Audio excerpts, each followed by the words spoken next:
still dream in jungle green sometimes. Not the bright living green of home, but the suffocating endless shade that presses in until you forget sky exists. 7 years in that cage.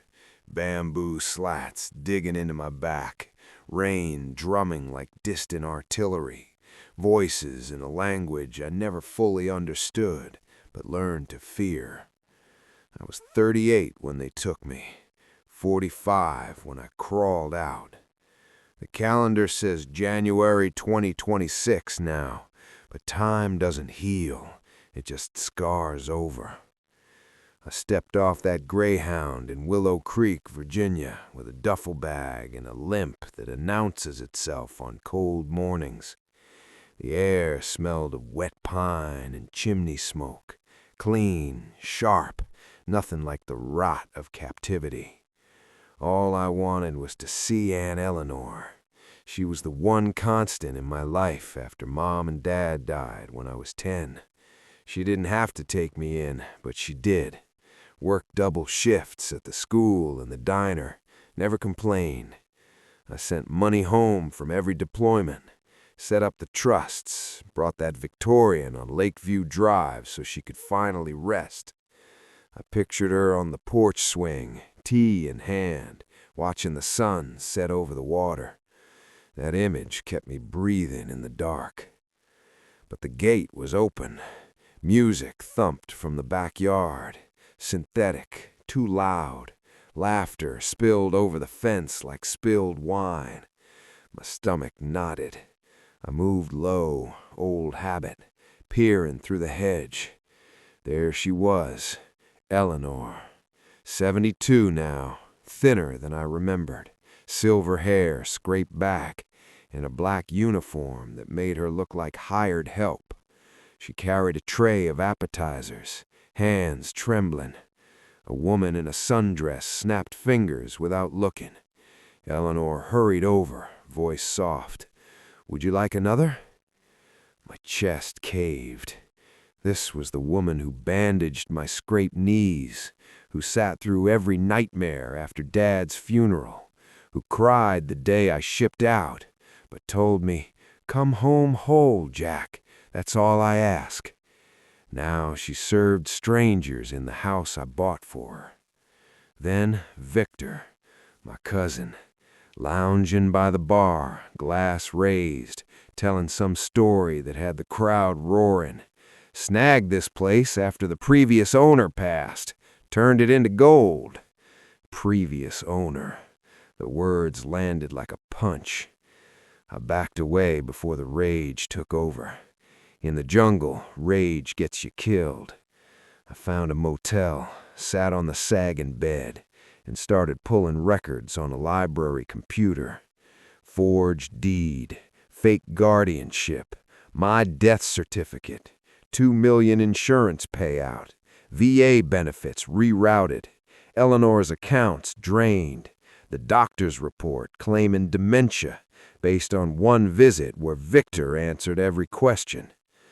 I stared at the screen until my eyes burned. Flashes came unbidden, the cage door slamming, rain hammering bamboo, the interrogator's laugh. Then Eleanor's voice from years ago.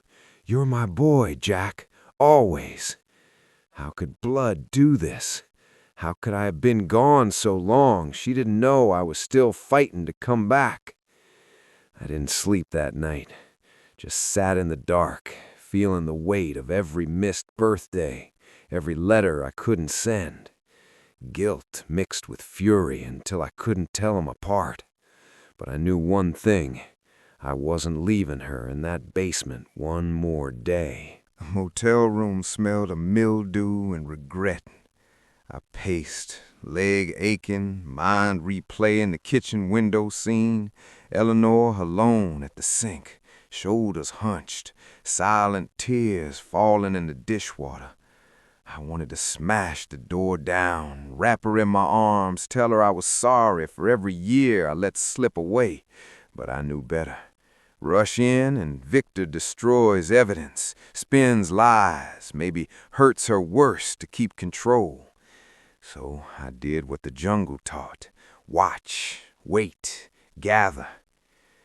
Tom, old unit medic, now VA lawyer, picked up on the first ring.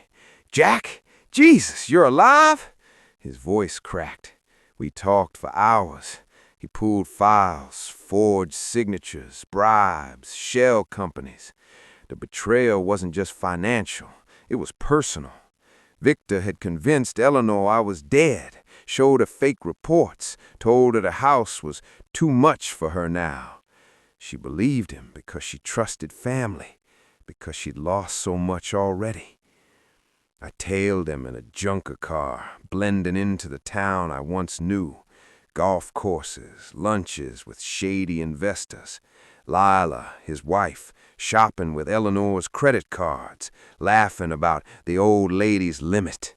Each sighting twisted the knife deeper. Flashbacks hit hard, sudden, vivid. The smell of chlorine from the pool would trigger the stink of jungle rot. Laughter from a party became the interrogator's mockery. I'd freeze, breath shallow, heart hammering, waiting for the cage to close again. Nights I infiltrated, slipped over the fence, planted bugs in vents, cameras and planters. The feed showed everything. Eleanor cooking for hours, serving, then eating rice from a tin in the basement. Victor barking orders. "Polish it right this time." Lila throwing a mug because coffee wasn't hot enough. Shards on the tile. Eleanor on her knees, picking them up, fingers bleeding. I watched, helpless, tears burning my eyes.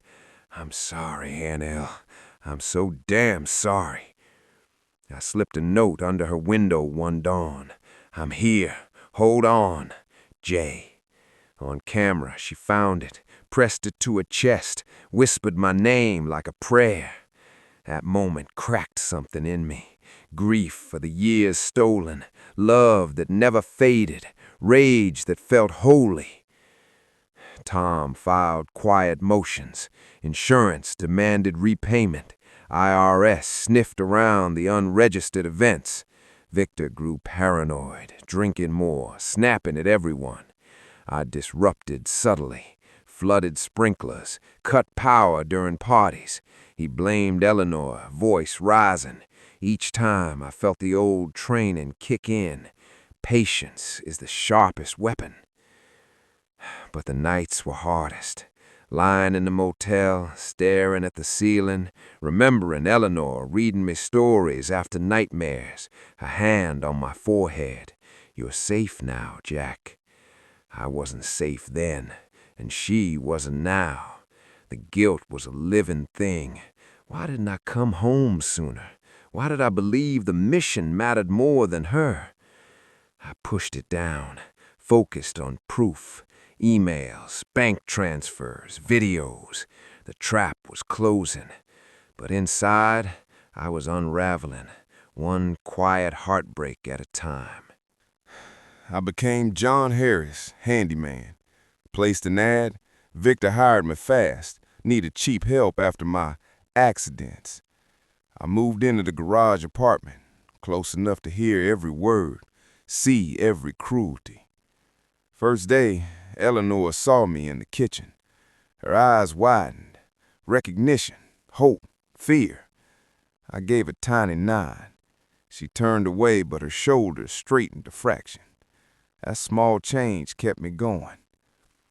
Living there was torture. I fixed what I'd broken, listened to Victor boast about his house. Lila's voice, sharp. She's useless but free. Eleanor never complained. She just worked. Harder, faster, apologizing for existing. Nights I whispered through the basement door. "It's me, Aunt El. I'm getting you out." She told me everything. How Victor showed her the death notice. How she cried for weeks. How he said the house was a burden. How she stayed quiet to avoid a nursing home. "I thought you were gone forever," she said, voice breaking. But I kept your photo, your medals. They were all I had. I cried then, silently, forehead against the wood. Flashbacks hit. Cage darkness. Her voice reading bedtime stories to keep the monsters away. I'd failed her, but I wouldn't again. Cameras caught more. Victor, drunk, bragging to a friend. $2 million from the insurance, easy. Lila slapping Eleanor for a spill. Each clip was a wound. I documented, sent to Tom. Court papers drafted. Fraud, elder abuse, identity theft. Guilt ate me. Why hadn't I called more? Why hadn't I seen Victor's greed earlier? Eleanor sensed it. One night, stop blaming yourself, Jack. You fought for something bigger. I'm proud. Her forgiveness hurt worse than any scar. The big gala approached. Town elites. I planned to reveal. Hacked screens, evidence feed. But inside I was terrified. What if I failed again? What if she looked at me and saw only the years I'd been gone? Gala night, house glowing, guests laughing. I served drinks as John, heart pounding. Victor toasted to new beginnings. I waited. Mid-speech, I triggered it. Screens flickered, videos played, forgeries, abuse, boasts. Gasps rippled. Victor's face drained. What the hell? I stepped forward, beard gone. It's Jack. I'm alive. Chaos. Eleanor walked out, chin high. He stole my home, my boy's money, my dignity. Her voice trembled but held. Press swarmed. Police arrived. Victor arrested. Leela detained later. I held Eleanor as she cried. First time in years. I never stopped loving you, she said. Not for a second. In that moment, the jungle faded. The cage opened. I was home. Court was quiet, not dramatic. Evidence overwhelming. Victor got 10 years. Assets returned. Eleanor and I restored the house. Gardens blooming again. Porch swing creaking under us. Nights we talk about the war, the betrayal, the years lost. She holds my hand when flashbacks come. Whispers, you're safe now. I believe her. I'm not whole. Scars don't vanish, but I'm healing. We both are. Because family isn't blood. It's the one who never stops fighting for you. That's my story. Not revenge. Redemption.